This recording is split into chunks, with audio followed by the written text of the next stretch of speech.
요즘처럼 인생이 이렇게 회의적이었던 적도 없는 것 같아요. 저는 경기도에 살고 있는 30대 후반 남성이고 결혼해서 이제 돌 되어가는 아이가 있습니다. 아내와 그리고 장모님과 함께 지냈고요. 직장 동료들은 이런 내용만 간단히 설명해도 벌써부터 힘들겠다고 말하더군요. 고부 갈등도 그렇지만 장소 갈등도 요즘 부쩍 많은 현실이니까요. 저라고 뭐 다르겠습니까? 별반 다르지 않은 실제로도 힘든 생활을 하고 있었어요. 많이 참고 누르며 살아왔는데 더 이상 버티기가 힘드네요. 저와 아내는 2년 정도 연애를 했고 결혼 후 6개월쯤 지나서 임신하게 되었어요. 이때 정말 너무너무 기뻤고 양가 어른들에게 알리면서 우리끼리 조촐히 자축 파티를 하게 됐어요. 그런데 이후 아내의 임신 기간은 결코 평탄치 않게 흘러갔어요. 저도 제가 임신하는 게 아니다 보니 100%다 공감해 줄 수가 없어서 답답한 부분도 있었답니다. 오빠, 나 너무 입덧이 심하고 힘들어. 임신 2번은 못하겠다. 정말 먹고 싶은 것도 못 먹고 약도 못 먹고. 이게 뭐야? 실제로 아내는 제가 냉장고 문만 열어도 거의 기어가듯 화장실에 가서 토를 했고 온갖 냄새가 다 역하게 느껴지는지 엄청나게 고생했어요. 급기야는 나중에 막달로 치닫고 있음에도 불구하고 여전히 입덧을 하는 거예요. 저도 직장 생활을 해야 하니 종일 아내한테 붙어 있을 수도 없고 이때 아내가 결국 제안을 해오더군요. 아무래도 나 엄마를 불러야 할 것 같아. 나 이러다가 갑자기 무슨 일이라도 생기게 되면 오빠가 당장 데리러도 못 오잖아. 안 그래도 엄마가 엄청 걱정하고 있거든? 나 출근할 때까지만 잠깐 집에 있어 달라고 하면 안 될까? 지금 한 달 정도 남았고 진통도 언제 올지 모르고 그리고 우리 엄마 운전도 하니까 급하면 병원까지 나 태워줄 수도 있고 말이야. 오빠 생각은 어때? 이렇게 얘기를 들어보니 저도 무척 걱정이 많던 터라 장모님이 와주신다면 그저 감사할 따름이었어요. 이처럼 장모님의 존재가 저희 부부에게 있어 꼭 필요한 상태였기에 모시게 되었는데 이후 저는 이 선택에 대해 두고두고 가슴치며 허벅지를 찔러가면서 후회하게 되었습니다. 분명 저도 적극 찬성할 정도로 필요한 내용이었는데도 말이에요. 왜 그렇게 상황이 어쩜 제 뜻대로 흘러가지 않는 걸까요? 장모님이 오셔서 아내를 돌봐주시고 신경 써주시는 건 안심이 되었지만 꽤 많은 것들에 대해 요구사항이 있으시더라고요. 자네도 힘들지? 밖에서 일하고 들어오면 힘들 거야. 그런데 우리 미경이 저렇게 고생하고 있는데 조리원 좀 제대로 알아봐 주게. 요즘 엄마들 보니까 돈 좀 내고서라도 비싼 데 가려고 하는 것들이 있더라고. 지가 몇 군데 알아봤다고 하던데 저기 우리 집 쪽에도 괜찮은 곳이 있어. 자네는 남자라 모르겠지만 여자들은 산후조리 진짜 잘해야 돼. 그래야 자네가 안 힘들어. 물론 저도 산후조리원에 대해서 예산 계획은 어느 정도 세우고 있었어요. 그리고 도우미분을 써서 집에서 같이 돌보는 것도 한 달 정도로 생각해 왔고요.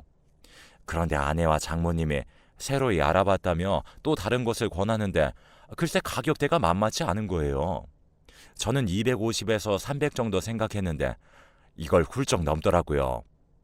도우미분 지원도 따로 안 되기 때문에 그땐 그때대로 돈을 또 써야 하고 집 대출에 있어서도 저는 자유롭지 않았어요. 아니 당분간 한동안은 계속 무거운 짐이 지워질 예정이었고요.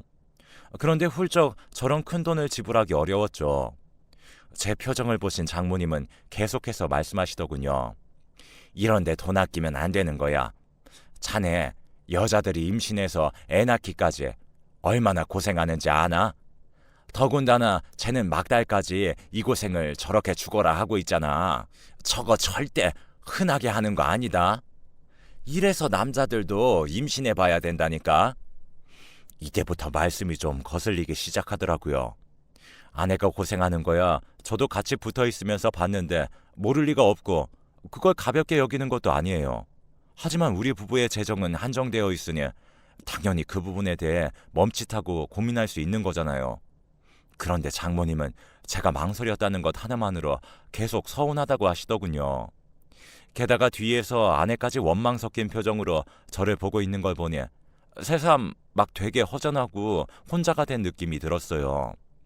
아내도 고생하고 있지만 아내와 아기 모두를 위해서 나도 돈을 벌고 노력하고 있는데 왜 내 노력은 아무것도 아닌 게 되는 건지 좀 허무하더군요. 아무튼 어른이 말씀하시는 거고 저도 우리 가족에게 있어 중대사이니 더 이상 말이 길어지게 하고 싶지 않았어요. 알겠다고 승낙했고 곧장 계약을 했어요.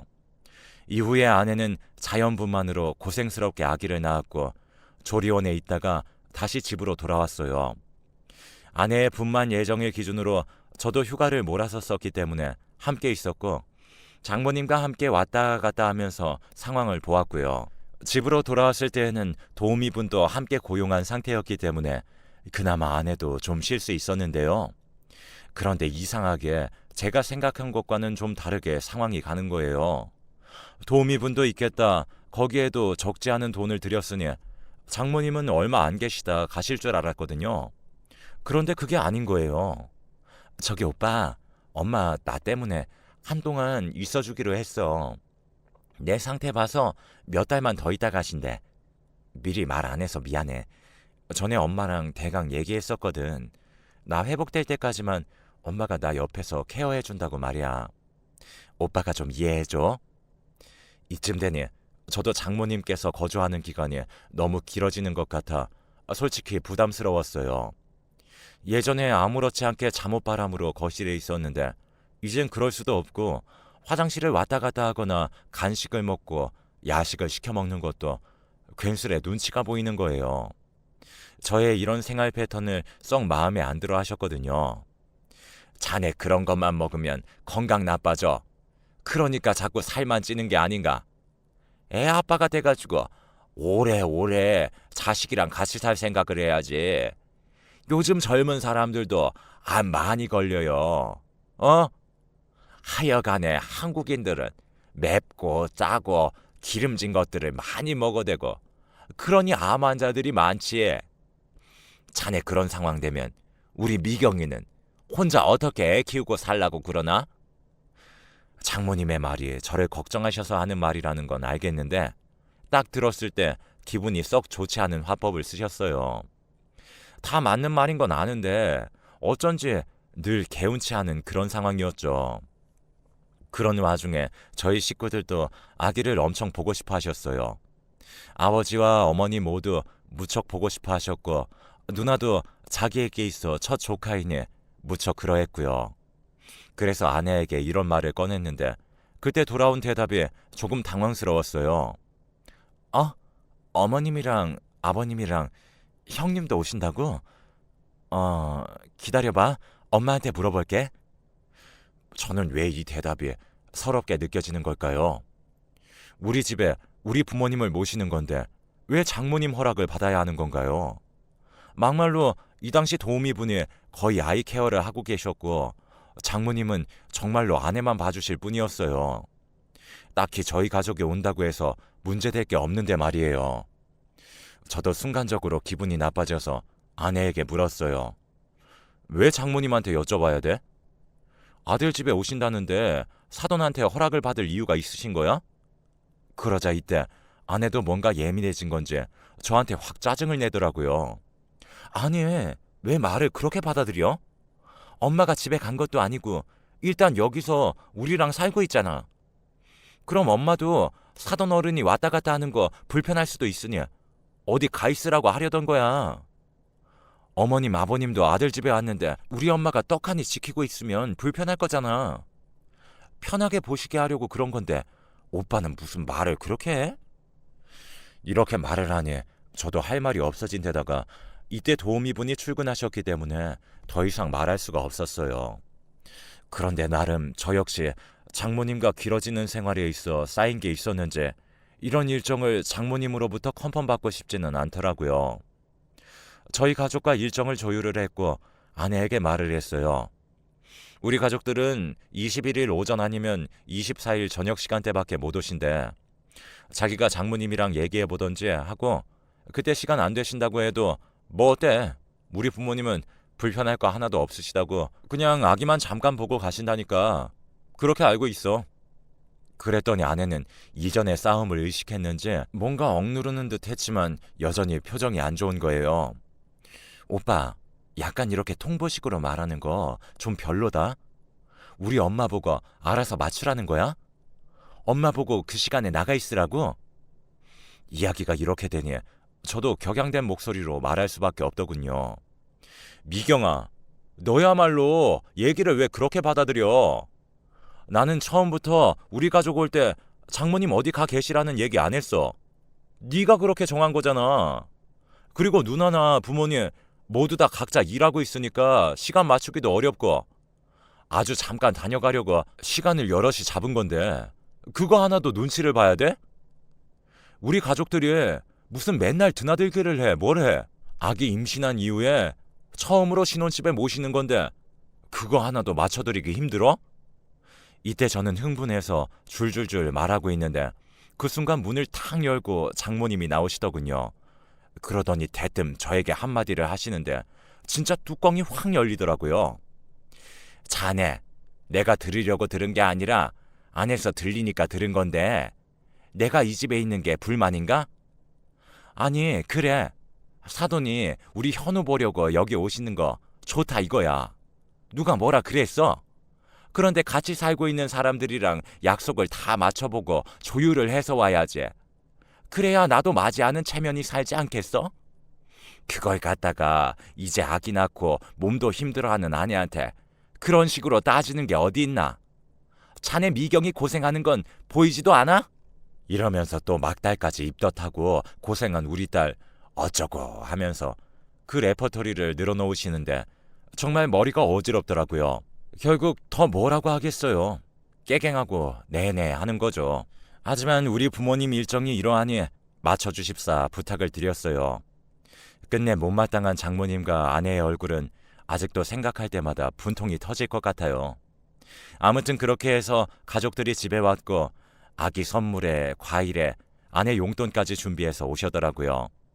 그날 오셔서 정말 한 30분 정도만 있다가 가셨는데도 아내는 여전히 표정이 좋지 않았어요. 아마 저와 다투듯 결정된 일정이라 그런지 자기도 불만이 많았겠지만 저는 그런 태도는 별로거든요. 부부의 일은 부부끼리 일인 거지 그걸 어른들이 오신 자리에서까지 끌고 올 필요가 있나요? 게다가 우리 부모님도 눈치를 보셨어요. 영훈아, 현우 엄마 뭐 기분 안 좋은 일 있냐? 표정이 영 힘들어 보이네. 애기 낳고 많이 힘든가 보다. 그치, 예. 이런 말씀을 하시는데 진짜 화가 머리끝까지 나더라고요. 그래도 저 역시 부모님을 너무 오랜만에 뵙는 자리라서 쓸데없이 말을 하진 않았어요. 그리고 가족들을 집에 태워다 드리고 들어와 보니 장모님과 아내는 누워서 TV나 보고 있고 도우미분이 아기 케어해서 재우고 계시는데 왠지 모를 짜증이 나더라고요. 일단 그냥 참고 넘어가고 가뜩이나 이 일도 제게 꽤 두터운 앙금으로 남았는데 더 인내심을 테스트하는 일이 일어났어요.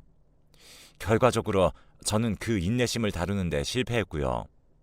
바로 시골에 계신 할머니, 어릴 적 부모님이 바쁘실 때 저와 누나를 돌봐주신 할머니가 다녀가시겠다고 하셨거든요. 본가 자체가 여유가 있지 않은 편이고 할머니도 늘상 고생만 많이 하고 사시던 분이라 저는 늘 애틋한 마음이 있었어요.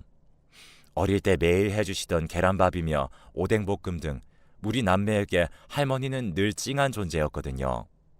그런데 그런 할머니가 전화를 해오셨더라고요. 영훈아, 할미가 영훈이네 가도 되냐? 우리 영훈이 애기 보고 싶다. 할미가 돌반지라도 지어주고 싶어서 돈 들고 간다. 아마 모레쯤 갈 거야. 가도 되겠어? 저는 이때 할머니 말 한마디에 한마디가 다 가슴을 울려서 너무 찡했어요.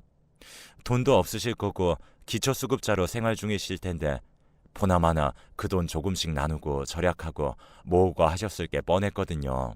저희 어릴 때 봐주실 때도 그렇게 아끼고 쪼개 쓰던 분이었으니까요. 그런 할머니가 시간 내어 버스 타고 또 타고 하며 여기까지 올라오신다니 제가 모셔올 수도 없는 상황이라 그게 너무 죄송했어요. 그래서 얼른 알겠다고 전화를 끊고 약간 마음이 걸리긴 했지만 아내에게 말을 꺼냈어요. 그런데 듣자마자 또 바로 미간을 찌푸리더라고요. 이쯤 되니 저도 슬슬 짜증이 났어요. 아, 미경아. 내가 장모님이 계속해서 왔다 갔다 할 때 뭐라고 한 적 있어? 너 우리 할머니 결혼하고 뭐 얼마나 봤다고 그래? 그리고 할머니가 와서 뭘 얼마나 불편하게 한다고 현우 돌반지라도 하나 주겠다고 그 어르신이 저 멀리서 오시는 거야. 그럼 감사하게 생각해야지.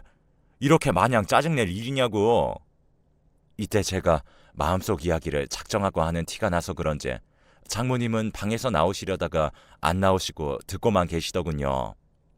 마주쳐봤자 또 잔소리 들을 게 뻔해서 그냥 옷 걸쳐 입고 밖으로 나가버렸어요. 그리고 곧 금요일이 되어 할머니가 올려오셨는데요. 직장에서 일찍 퇴근하고 나와서 중간에 할머니를 태웠어요. 할머니는 지분이 다 없어질 정도로 손도 많이 고되어 보이고 그렇게 작은 몸으로 또 뭘 그렇게 손주를 챙겨주겠다고 바리바리 싸우셨는지 몰라요. 매실이며 참기름이며 온갖 것들을 다 들고 오셨더라고요. 아니 할머니, 뭘 이렇게 많이 들고 왔어? 이거 다 우리도 사 먹는 건데. 할머니는 아무렇지 않게 말하시더라고요. 영훈이 너 속 안 좋아서 잘 탈났잖아. 그럴 땐 매실이 직방이야. 이거 따뜻하게 끓여서 먹으면 돼. 간만에 할머니와 같이 움직이다 보니 내가 참 내 본가 가족들을 많이 못 돌봤구나 생각이 들더군요. 정작 아내는 본인 가족들과 툭하면 만남을 갖고 저는 거기에 낯선 사람처럼 어정쩡하게 끼어 있는데 말이에요. 아무튼 그렇게 운전해서 집으로 들어갔더니 장모님은 안 보이시더라고요. 아내는 저와 함께 들어서는 할머니를 보더니 그래도 안 좋은 표정으로 인사는 하더군요. 할머니는 손주 며느리가 귀여우셨는지 연신 손을 잡고 놓지 않으셨고요.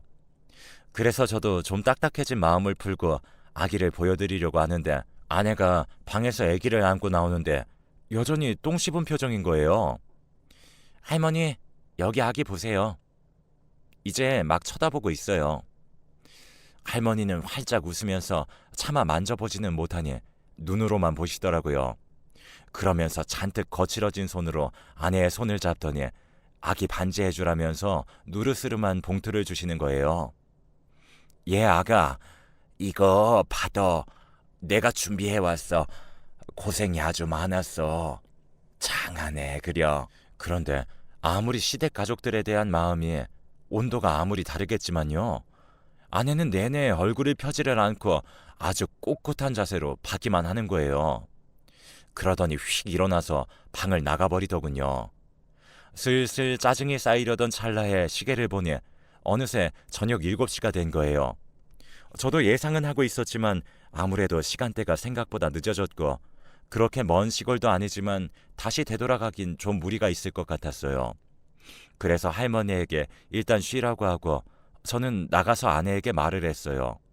솔직히 별로 말을 걸고 싶은 기분은 아니었지만 어쨌든 얘기를 했는데 아내의 반응에 저는 눈이 확 뒤집어져 버렸고 아기가 깨건 할머니가 놀라서 나오시건 간에 고함을 막 지르게 되었습니다.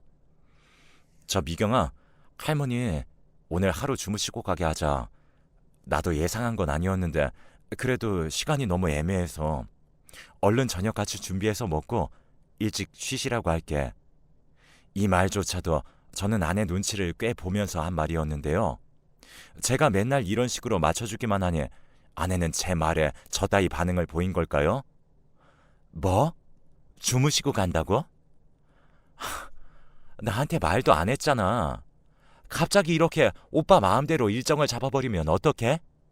그냥 왔다 가신다고만 이야기했잖아. 왜 말을 바꿔? 저는 혹시나 할머니 들으실까봐 목소리를 낮추면서 화가 끓어오르는 걸 겨우 눌러가며 말을 했어요.